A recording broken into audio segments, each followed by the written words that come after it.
Hi Ian, hi Jane. How are you both doing today? Really good, thank you. Yeah, Yes, yeah, beautiful day in Park City. it is. And still buzzing from last night. And what an incredible reception the film got. Just so brilliant. So, yeah, it was our first time hearing it with an American audience, which was Yeah, really special. special. Yeah, really special. So I guess my first question is, the movie documents the life of Marianne Faithfull using kind of this framing device of the Ministry of Not Forgetting and documenting all the details of her life. Was that always part of the film, or how did that idea, that framing device come about? It was it's an interesting one, isn't it? The device was always part of the concept, But it but didn't the have a name. yeah, its presence, its overt presence in the film became much stronger in the process of making the film. Yeah, When we began, it was a kind of shorthand way of describing to the actors we were talking to Marianne, to people involved in the production, the kind of framework and the idea for what we were trying to do. And it just over the process of explaining it several times began to feel like it was actually a much more um, yeah, that it present could, part yeah. of the film. It sort of needed, And that we could get there's some lovely moments of like lovely light moments that come from kind of giving it a name, and like the whole kind of promo video at the beginning, where they make something but it's kind of just it's off the mark, it's not quite right, and getting Tilda's reaction to that, yeah, it gave us some lovely moments for kind of turns of drama. Hmm. And speaking of that, there's a great line Tilda Swinton has where she's on the phone and she's like, "No, it's not the Ministry of Remembering; it's the Ministry of Not Forgetting." Well, yeah, of course, there's a difference, and just to get your thoughts on what you think that difference is between remembering versus not forgetting. I think it's an active passive Hmm. thing. hmm, For me, it's an active passive thing, a choice. So the remembrance feels quite passive, quite backward looking, um, reminiscent. Like it's a sort of you bring things like nostalgia with it. Whereas I think not forgetting is a choice. It's like it's a choice that you're making moving forward to somehow acknowledge something's significance or importance, or perhaps that something might get written out of history, or but might get yeah, kind of it's that you forgotten. play an active, that you take an active role in that decision. And I think, remembrance feels like something that happens to you. If I say, "Where were you last Thursday night?" It's kind of in the lap of the gods whether you remember. I'm sure some people could, but I couldn't begin to explain to you the science behind whether you can remember or not where you were last Thursday Mm. night. But not forgetting, I think, is something where you actively take control of something and go, "I'm not going to forget that." And I think it works conversely that you can also choose what you're going to let go of, what you're Yeah, going to forget. And I think forgetting is just as important because yeah, it's the forgetting that opens up the space for the things you want to not forget. yeah. It's funny though. We grappled for a long time with what the name was going to be. Yeah, we were like, not forgetting. There's got to be a better word for not forgetting than not forgetting, but there is not a better word for not No, forgetting. It's it really is the kind of it feels right, and it has that little sense of activism about it. That there's a sort of uh, um, a, a, a desire to recalibrate, to reconsider, maybe even a kind of feminist impetus as well. Certainly behind their choice, the choice of their first subject. Do you remember any of the alternate names for the organization? I mean, there was a lot, wasn't there? We were playing with ministry and Institute, institute and the corporation and all of but these different kind of yeah, structures that bring different sets of baggage with it. But yeah.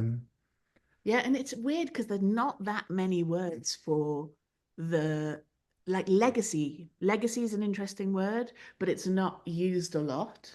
Hmm. Memorialization, suddenly we're into kind of war heroes and statues and concrete, and it doesn't feel right.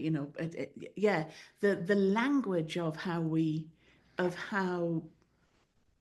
remember people or how we celebrate people feels outdated. and even the methods feel quite outdated as well. I think at some point we had the Department of Legacy Correction or something like that floating. I mean, it all some got of them were very Monty Python. It was. So when did you become aware of Marianne Faithfull, or did you have a chance to maybe meet with her years ago? And when did it all kind of click of like, oh, there is a story here where her, her treatment within the media deserves to have that course correction? I think we sort of had two experiences of becoming aware of Marianne Faithfull, right? One as a child, in the UK when we were at school, there was this sort of the rumours and the stories around Redlands and the drugs bust and all of that stuff that happened. Well, like folklore, they were just sort of like playground gossip, the idea of, oh, have you heard about Marianne Faithfull? And it was kind of just, childish, sleazy gossip. And that was kind of just part of our culture. I mean, but even now, it's crazy, even now when we talk to people about when in the act of making the film, mentioned to distant family or you'd be at a party and you'd say it to somebody, that lie still rears its head in the UK in particular.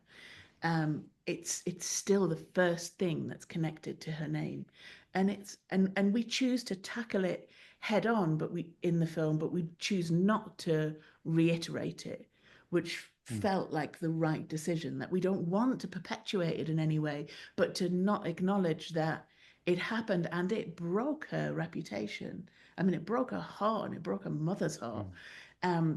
But yeah, for us, we were those kids in that school ground that that grew up with that. And so that was kind of the earliest entry point. And then I think, much later on, we began to be aware of her through the collaborators that were working with her, really. I mean, through Nick Cave and Warren Ellis, who worked on a handful of records with her, and just... There's queues and queues of amazing artists, Beck, Metallica, Paul McCartney. I mean, just like so many. She has worked. So many people have written songs for her. So many people have recorded with her.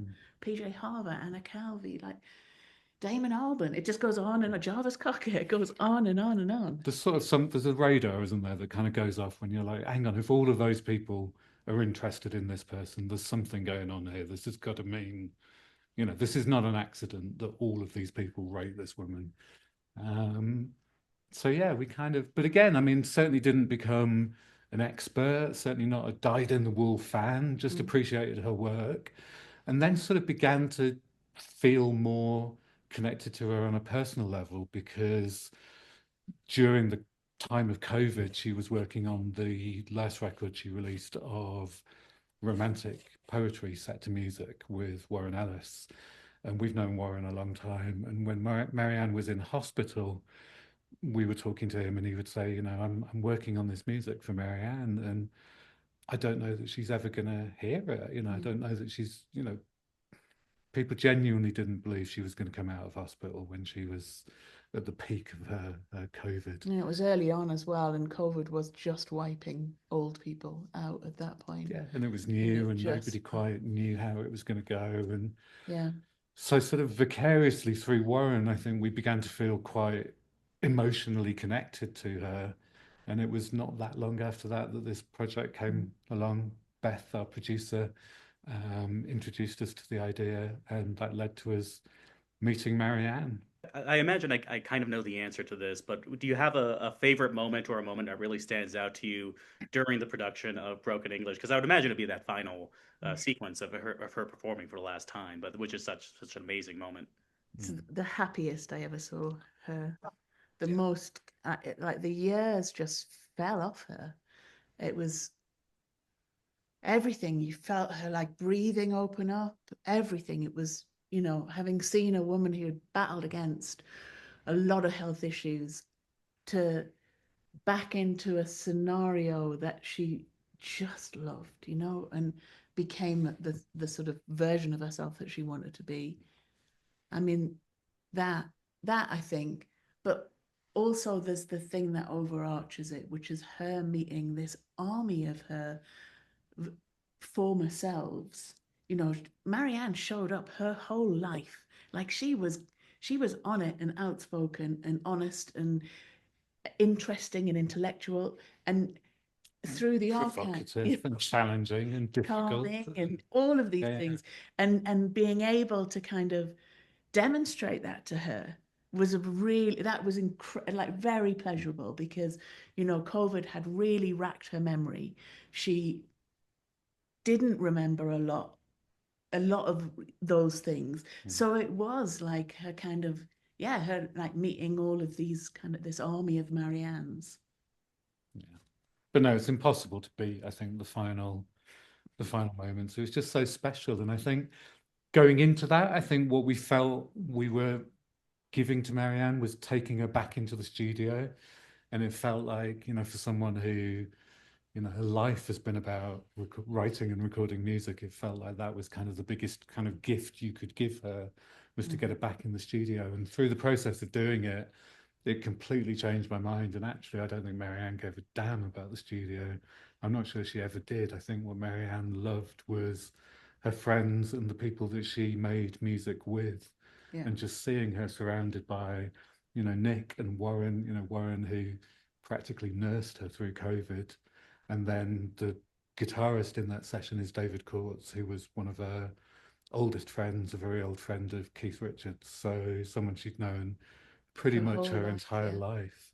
And to just see her surrounded by those people playing her song with her, she just looked alive, so alive.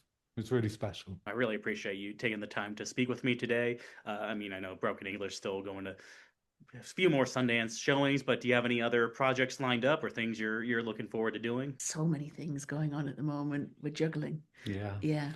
Our Broken English gets released in the UK in March, so we're gearing up for that, and starting to think about how to perhaps mark that. We had Rufus Wainwright and Nora Jones play last night after the screening in the Eccles Theatre here in Sundance. Yeah, it feels like a great opportunity to draw in that incredible network of Marianne collaborators and supporters and fans, and make these kind of moments, these live moments that sort of expand the cinematic experience as well. Yeah.